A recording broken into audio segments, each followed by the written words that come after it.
Traveler, Paimon. I suppose your story is ready. Yep. How about you? Do you need some more time? No need. I am also ready to tell my story. Paimon calls dibs. Paimon first! Please, go ahead. Okay, here goes. Once upon a time, there was an evil researcher who went into the mountains and did a crazy experiment on whopper flowers to transform their appearance. After a lot of pain and suffering, the whopper flowers finally took on a human form. Then they stood by the side of the mountain to wait for unsuspecting bypassers. To whoever spoke to them, they would ask some questions such as, "Who am I? Who are you?" If the bypasser got the wrong answer, the last sound they'd make would be a yelp before the whopper flower ate them alive in one bite. Ooh, truly frightening. What the? You two aren't scared at all! Don't go nitpicking, okay? If you didn't like the story, go write your own!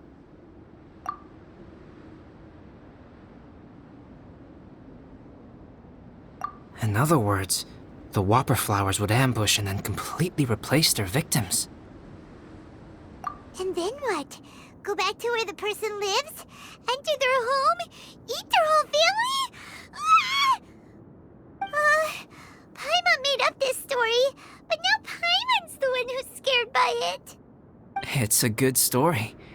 Oh, may I write it down? I may bring it up in future conversations. What for? Just to scare people with? Yes. You've got a real mean streak, Albedo. Mine is a little longer than yours. It starts with an alchemist. A great alchemist once created Subject 1. Subject 1 was her proudest achievement, and successfully blended into human society. No one ever would have thought that this friend of theirs was in fact a synthetic human.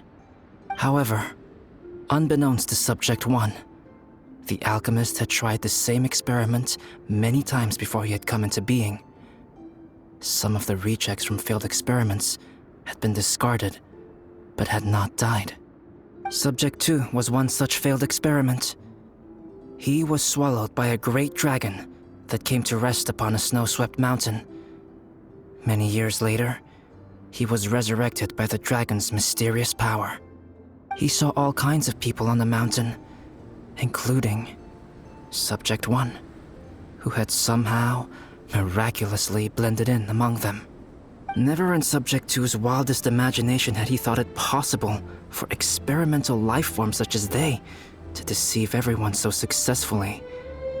He saw the way humans accepted Subject 1 as a friend, witnessed their affection as they addressed him by name. This was what Subject 2 wanted. Now, all that Subject 2 desired was to replace Subject 1 and take the joy of his existence for himself. This is giving Paimon the chills. So scary. Subject 2 began to unfold his plan. He stole Subject 1's books and notes and studied all that Subject 1 had learned from the alchemist.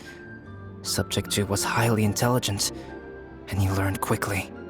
He changed his face into an exact replica of Subject 1's face. Then, he found a plant with mimicry capabilities and transformed it using dragon blood and alchemy. And so, not only did Subject 2 transform his own appearance to perfectly match that of Subject 1, he also created a third entity, Subject 3. What? There's 3 of them now? But Subject 2 wanted to become a perfected human. So, he erased a mark on both his and Subject 3's necks. For these marks were symbols of imperfection. In my view, it was probably a subconscious act, an instinct.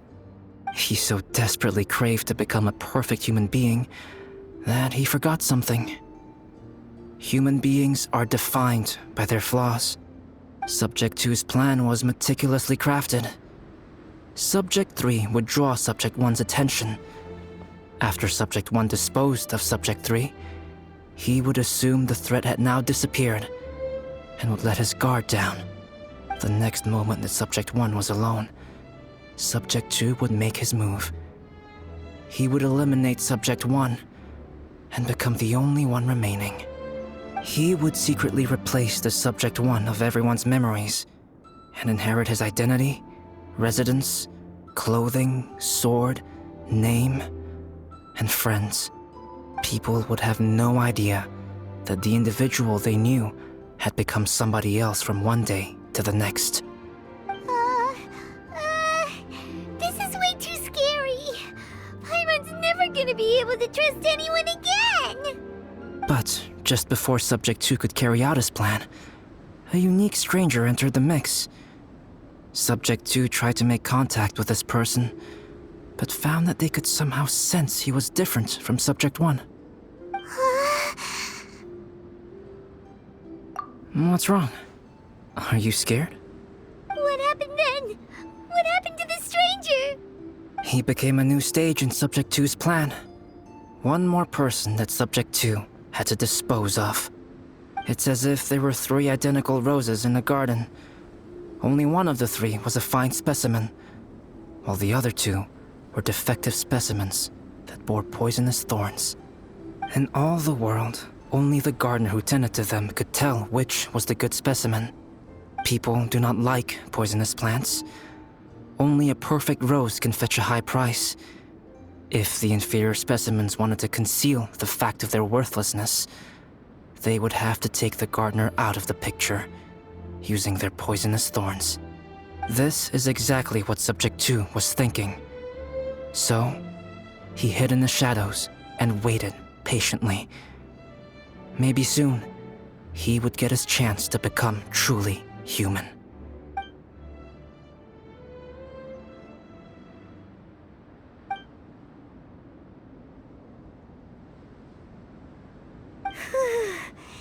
That was intense! So what happened after that?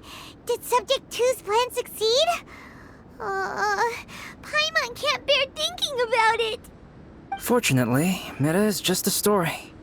And even in this story, Subject 2 did not succeed. But you can never let your guard down on Dragonspine. Monsters mutated with Durin's power and blood are also creatures of Rhine-Daughter, just like me.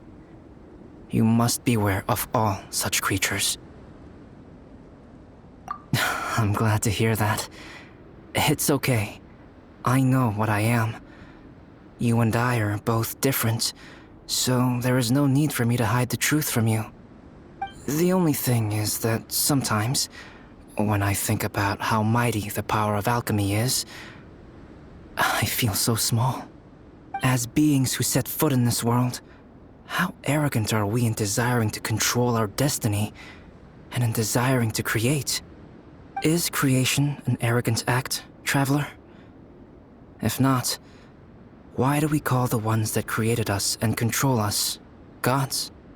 If it is, then what qualifies us to call ourselves creators? How far must we take our reverence and respect, and what purpose does it serve? Nothing special, but whenever I think about it, I feel a twinge of grief. Poor Albedo. Hello? Traveler, are you here? Hey, is that Amber?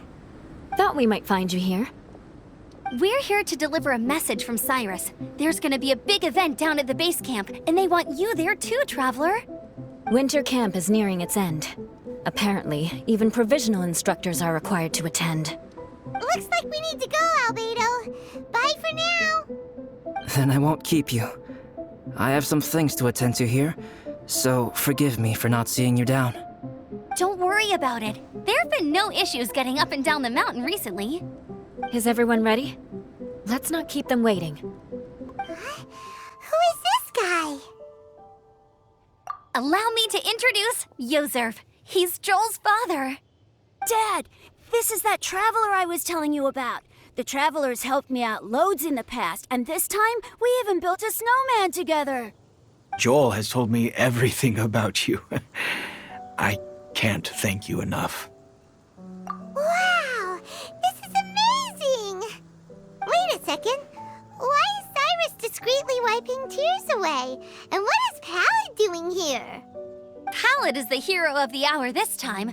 Go on, Pallid. Tell us what happened in your own words. Okay. The weather was fine on that fateful day, and I had a feeling that Lady Luck was smiling down on me. So I trusted my gut and set off to explore somewhere new, somewhere dangerous. Because where there is great danger, there is also great treasure. Why does this sound so hard to believe? But I had only been away from the group for a short while when I fell down a slope and just started rolling. Uh-oh. Did my bad luck rub off on him when we ran into each other on the mountain? The place I fell to was somewhere I didn't recognize, and I'd sustained a few injuries.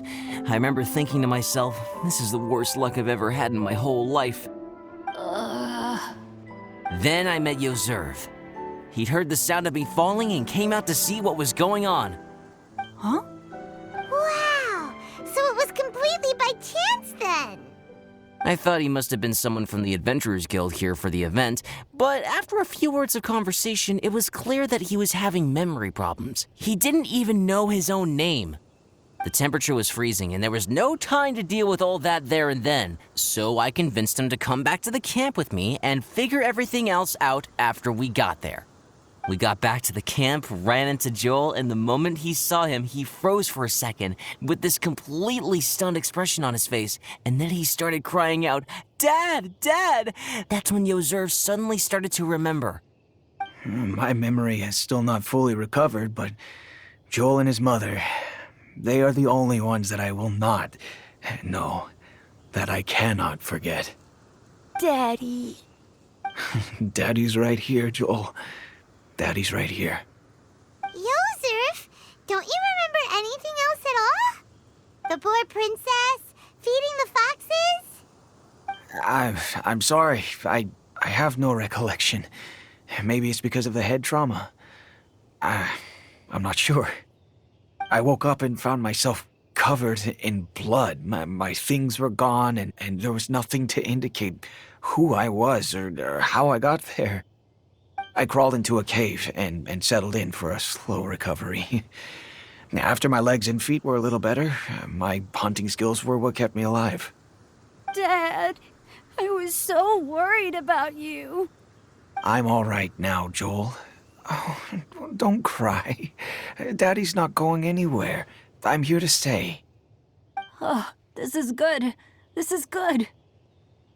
You know what, though? I definitely think my luck got worse after running into Benin on that mountain. I knew it. I just... No. I just meant if it weren't for you, there's no way I ever would have run into Yoserv on a mountain this huge. Besides, we got back safely, didn't we? So don't blame yourself. Maybe sometimes miracles can only happen when you get just unlucky enough. Pallid. When did you become such a smooth talker, huh? Huh? Am I? I was just telling the truth. Oh, yeah. I want to say thank you to the Traveler, Uncle Cyrus, Auntie Eula, and Auntie Amber. Thanks, everyone. You all helped look after me, and I will always remember it. But I guess I can't take the snowman with me, or it'll melt once it leaves Dragonspine. It's such a shame. Oh, I can help with that. One moment. Huh? Eula? Here, take this. It's powdered rime. Just add it to your snowman, and it will never melt. Wow! Really? Oh, this is awesome! You're the best, Auntie Eula! Dad, I have an unmeltable snowman now! How cool is that? How can I ever repay you all? Thank you all. Thank you from the bottom of my heart. Dad, I want to go move the snowman. Can we do it now, please? Okay. I'll be leaving with Joel now. I'm sure I'll see you all another day. Very well, very well. It's time for Pallet and I to have another discussion concerning his breaches of adventurer discipline. Huh? But Cyrus, I think I kind of made up for my mistakes this time, you know? See you guys! Oh, I made this for you and Amber. Think of it as a winter souvenir. Aw, are you sure? This must be really important to you. Come on now, just take it. No need to make such a fuss. Wow! Now our snowman won't melt either! Great! You're welcome. Just keep it, that's all I ask. Amber and I have some business to attend to now. See you later. See you! Everyone's gone. Seems like they've all got their own stuff to do now. Oh! You know what? We've been on Dragonspine all this time, and somehow Paimon still forgot to ask Albedo about how to make a fruit juicifier machine that could keep the juice fresh. Maybe we should try Timaeus again. He does seem pretty eager to please after all. Timaeus! Traveler and Paimon, what can I do for you? Wait a minute. You've got that mischievous look on your face. Oh, you're not still thinking about that ridiculous juicer thing, are you? Timaeus, will you help us? Well, if the Traveler isn't really interested, then, yeah, maybe I'll give this one a pass. It's just the weirdest request ever. No, but Paimon's Sunsettias are gonna go to waste without it. In the time it would take me to research something like that, I could probably pick those Sunsettias again 10 times over. New research project, Timaeus? We meet again. Oh, Albedo, thank goodness. So the situation is, Paimon wants a machine that can turn fruit into juice and keep the juice fresh. I mean, surely it's... Majorly important, that's what it is. If you can manage to invent this, we'll never have to worry about fruit going bad ever again. That's impossible.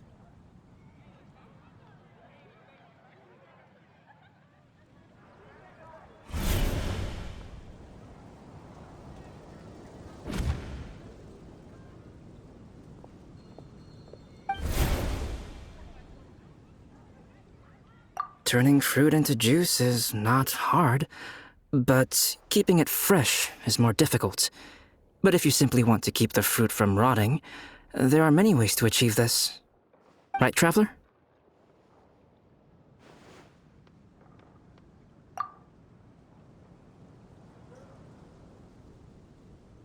What about his neck? What's wrong? Is there something on my neck? From the look on your face, it's as if you thought I just played a practical joke on you that was in exceedingly poor taste.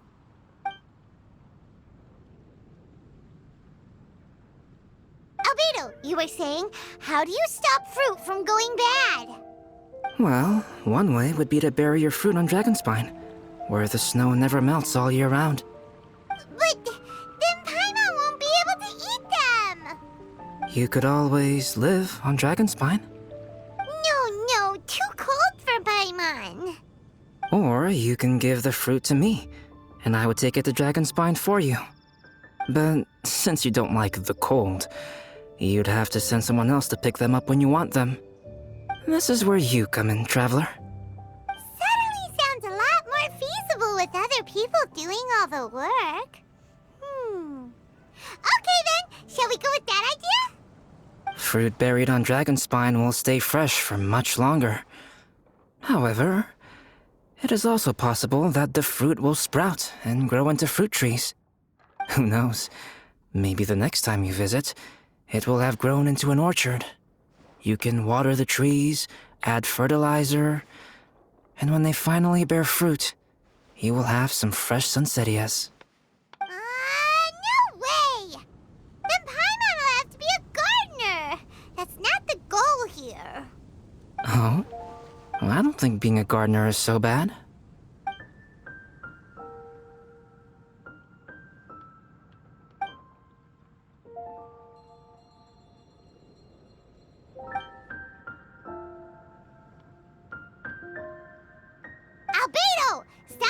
get your hands on Paimon's super sweet Sensitias!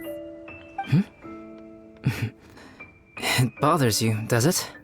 Of course it bothers Paimon! They are the rarest, super-duper sweetest Sensitias ever! And they're not for you! Okay, but they're just Sensitias. I think you're only so attached to them because you don't have much fruit of this quality in your possession. When someone's pockets are full and their spirit is fulfilled, they don't easily fall prey to this kind of yearning.